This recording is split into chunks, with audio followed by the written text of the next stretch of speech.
ஒரு ஊர்ல கோபுன்னு ஒரு பையனும் பாலுன்னு இன்னொரு பையனும் இருந்தாங்க. 2 பேரும் ஒரே உயிராட்டம் சுத்தி திரிஞ்ச நண்பர்கள். அவங்க ஊருக்கு வெளியில ஒரு பெரிய ஆப்பிள் மரத்தை ரொம்பவும் பிடிச்சிருந்துச்சு.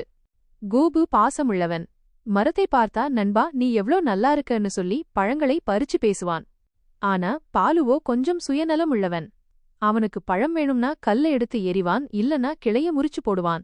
மரம் கஷ்டப்படுறத பத்தியெல்லாம் கவலையே படமாட்டான். ஒரு வருஷம் ஊர்ல பெரிய வறட்சி வந்துச்சு. ஆப்பிள் மரம் கூட காஞ்சு போக ஆரம்பிச்சிருச்சு. பழங்கள்லாம் ரொம்ப குறைஞ்சு போச்சு. இத பார்த்த பாலுவுக்கு கோபம் வந்துருச்சு. நீ ஒரு வேஸ்ட் மரம், ஏன் கொஞ்சமா பழம் கொடுக்கற ன்னு சத்தம் போட்டு கோடாலியை எடுத்து அந்த மரத்தை வெட்ட போனான். கோபு பதறிப்போய் டேய் நிப்பாட்டு, இத்தனை வருஷம் நமக்கு இது பழம் கொடுத்துச்சுல்ல, இப்ப அதுக்கு தண்ணி இல்லாம சோர்வா இருக்கு, நாம அதுக்கு உதவணும், அதை அழிக்க கூடாதுன்னு சொல்லி தடுத்தான். அப்புறம் கோபு அவங்க வீட்டுக்கு போய் கொடங்கொடமா தண்ணி எடுத்து வந்து மரத்தோட வேர்ல ஊத்தினான். இது அவனோட தினசரி வேலை ஆயிடுச்சு.